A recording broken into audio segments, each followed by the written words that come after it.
दोस्तों, railway sector की एक और कंपनी आईपीओ लेकर आ चुकी है, लेकिन इस बार कहानी थोड़ी अलग है। एक तरफ कंपनी के पास लगभग 900 करोड़ से ज्यादा का ऑर्डर बुक है, वहीं दूसरी तरफ हाल के वित्तीय वर्षों में कंपनी लॉस में चली गई है। ऐसे सबसे बड़ा सवाल है, क्या यह आईपीओ लॉन्ग टर्म मल्टीबैगर बना सकता है या फिर निवेशकों को इससे दूरी बनानी चाहिए। नमस्कार दोस्तों, आप देख रहे हैं द ट्रेडिंग टर्मिनल और मैं हूं आपका होस्ट अजय। आज हम बात करेंगे एमवी इलेक्ट्रो सिस्टम्स आईपीओ की। यह कोई सामान्य आईपीओ एनालिसिस नहीं होने वाला है। इस वीडियो में हम केवल आरएसपी के आधार पर हम बात करेंगे। कोई अफवाह नहीं और कोई पैड रिव्यू नहीं, कोई फेक जीएमपी नहीं, बल्कि हर जानकारी आपको ऑफिशियल डॉक्यूमेंट से रिलेटेड रहेंगे। आपको इस वीडियो में हम जानेंगे कंपनी क्या करती है, रेलवे सेक्टर में इसका फ्यूचर कितना बड़ा है, फाइनेंशियल कैसा है, लॉस क्यों हुआ और पी रेशियो क्या है, और कंपेरिजन करेंगे। और हम बात करेंगे लेटेस्ट जीएमपी का, और हमें लास्ट में बात करेंगे कंपनी में हमें अप्लाई करना चाहिए फिर अवॉइड करना चाहिए। तो वीडियो को आखिरी तक जरूर देखिए, क्योंकि अंत में मैं आपकी फाइनल रेटिंग भी दूंगी। सबसे पहले हम बात कर लेते हैं कंपनी के आईपीओ डिटेल्स की। आईपीओ कब ओपन होंगे, कब क्लोज होंगे, उसके बारे में बात करते हैं। कंपनी 30 जुलाई से ओपन होंगे और क्लोज होंगे 3 अगस्त को। अलॉटमेंट होंगे 4 अगस्त को और रिफंड होंगे 5 अगस्त को, और जो डिमेट अकाउंट में ट्रांसफर होंगे शेयर वो 5 अगस्त को ही होंगे, और लिस्टिंग होंगे 6 अगस्त को आपके। सबसे अच्छी बात है कंपनी की, जो कंपनी है या आईपीओ जो पूरी तरह है फ्रेश इशू है, मतलब प्रोमोटर अपना शेयर नहीं बेच रहे हैं। आईपीओ से जो पैसा आएगा वो कंपनी के बिजनेस एक्सपेंस में यूज होंगे और वर्किंग कैपिटल में लगाया जाएगा। यह लॉन्ग टर्म इन्वेस्ट के लिए एक सकारात्मक संकेत बन सकता है। ये बहुत अच्छी बात होती है। कंपनी का जो प्राइस बैंड है 400 रुपए से 425 रुपए है। 34 शेयर का एक लॉट होंगे जिसमें आपको अप्लाई करने हैं। अगर अप्लाई करते हैं कट ऑफ प्राइस पे अप्लाई करेंगे 425 रुपए पे। एनएससी बीएससी दोनों पर लिस्ट होंगे। आप अप्लाई करते हैं रिटेल कोटा में तो मिनिमम एक लॉट 34 शेयर का एक लॉट होंगे, 14,450 रुपए इसमें आपको लगेंगे। अब जानते हैं कंपनी क्या करती है। Company MB electro system limited incorporate हुई 2009 में। MB electro system limited Bharat की एक इंजीनियरिंग कंपनी है। यह मुख्य रूप से रेलवे इलेक्ट्रिकल इक्विपमेंट बनाती है। कंपनी की जो प्रोडक्ट है इसमें शामिल है आईजीबीटी और railway power supply system, battery charger, auxiliary converters, electrical control panel, protection equipment, ये सब इसमें। अगर आसान भाषा में समझे, जब इलेक्ट्रिक ट्रेन चलती है तो उसके अंदर जो इलेक्ट्रिकल सिस्टम, पावर कंट्रोलर और ड्राइव इलेक्ट्रॉनिक्स काम करते हैं, उसमें एमबी इलेक्ट्रो सिस्टम के प्रोडक्ट इस्तेमाल होते हैं। यानी कंपनी रेलवे इंफ्रास्ट्रक्चर के एक हाई टेक्नोलॉजी सेगमेंट में काम करती है। मार्केट अपॉर्चुनिटी है या, अब सबसे बड़ा सवाल है, क्या इस सेक्टर में ग्रोथ है। हाँ, बिल्कुल इस सेक्टर में ग्रोथ है। भारत सरकार अगले कई वर्षों तक रेलवे इंफ्रास्ट्रक्चर में भारी निवेश करने वाली है।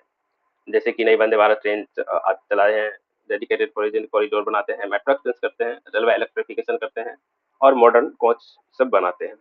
इन सभी में इलेक्ट्रिकल इक्विपमेंट की जरूरत पड़ती है, यानी इंडस्ट्री अपॉर्चुनिटी बहुत बड़ी दिखाई है इसके लिए।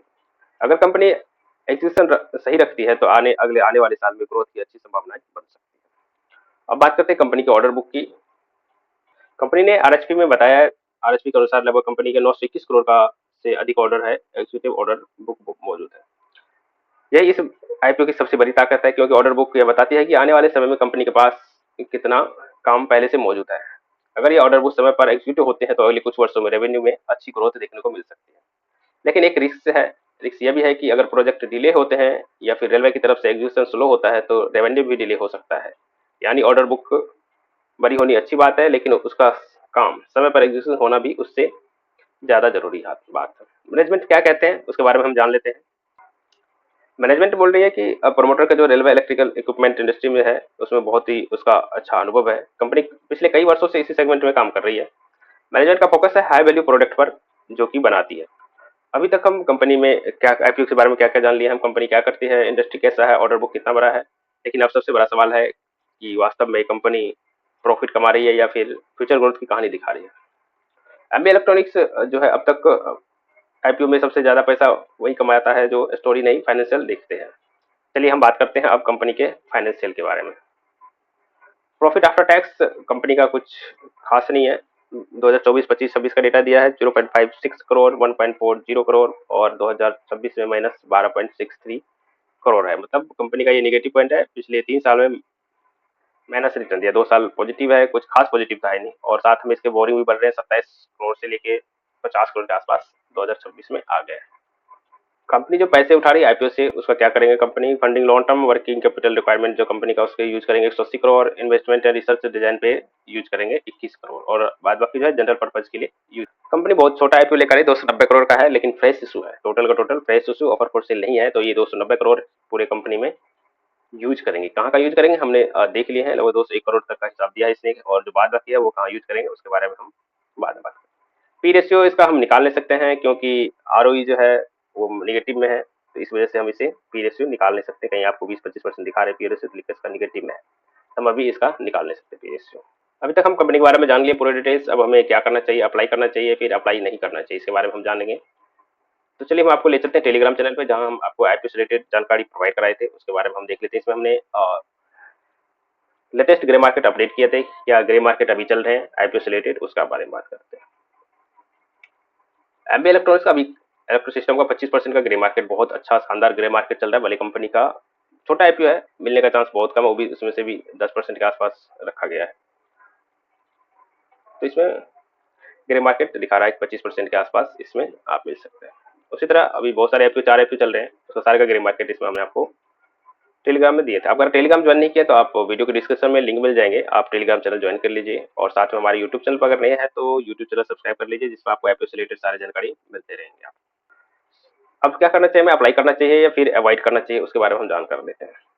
अगर आप लिस्टिंग गेन के लिए है तो बहुत अच्छा है, मौका है, 25% का ग्रे मार्केट चल रहा है, 25% आपको प्रॉफिट इसमें मिल सकते हैं, तो आप अप्लाई जरूर करें, जीएमपी देकर अप्लाई करें जरूर, अगर लिस्टिंग गेन के लिए है तो। अगर आप लॉन्ग टर्म के लिए है तो ये आईपीओ हाई रिस्क हो सकता है, और ये हाई रिवार्ड भी दे सकता है, क्योंकि सेक्टर बहुत अच्छा है, रेलवे से रिलेटेड सेक्टर है, और ऑर्डर बुक भी इसका मजबूत है, और फिर जो फ्यूचर है इसका बहुत ही अपॉर्चुनिटी अच्छा है। भले कंपनी अभी लॉस में है, लेकिन रिस्क भी है इसमें, लेकिन फ्यूचर ग्रोथ में अगर आप 2-3 साल के लिए होल्ड करते हैं तो अच्छा आपको रिटर्न मिल सकता है। तो हमें लास्ट में क्या करना चाहिए, अप्लाई करना चाहिए फिर अवॉइड करना चाहिए। देखिए लॉन्ग टर्म के लिए तो आप वेट कर सकते हैं, अगर शॉर्ट टर्म के लिए है, मतलब यानी कि आप लिस्टिंग के लिए, तो बिल्कुल आप अप्लाई कीजिए, कोई दोहराई नहीं है। ग्रे मार्केट रिस्क अच्छा है, 25% के आसपास ग्रे मार्केट चल रहा है, और ग्रे मार्केट पे डिपेंड नहीं रहना चाहिए, क्योंकि ग्रे मार्केट जो है हर टाइम हर मिनट चेंज होते रहता है। तो क्या करना चाहिए आपको, इसके लिए टेलीग्राम चैनल ज्वाइन कर लीजिए, आपको हम अपडेट कर देंगे क्या हम लास्ट दिन इसका अप्लाई करेंगे, क्या क्यों अभी सब्सक्रिप्शन आया है इसका, उस दिन हम देख लेंगे। डिजिटल क्वार्टर के लिए बहुत छोटा है, 10% का ग्रे मार्केट, सॉरी जो 10% का रिजर्वेशन रखा गया है। तो ये रहा वीडियो, कैसा लगा जरूर कमेंट करके जरूर बताइएगा, क्या अप्लाई कर रहे हैं आप या अप्लाई नहीं कर रहे हैं, ये भी कमेंट करके जरूर बताइएगा। चलिए मिलते हैं नेक्स्ट वीडियो में, तब तक के लिए जय हिंद।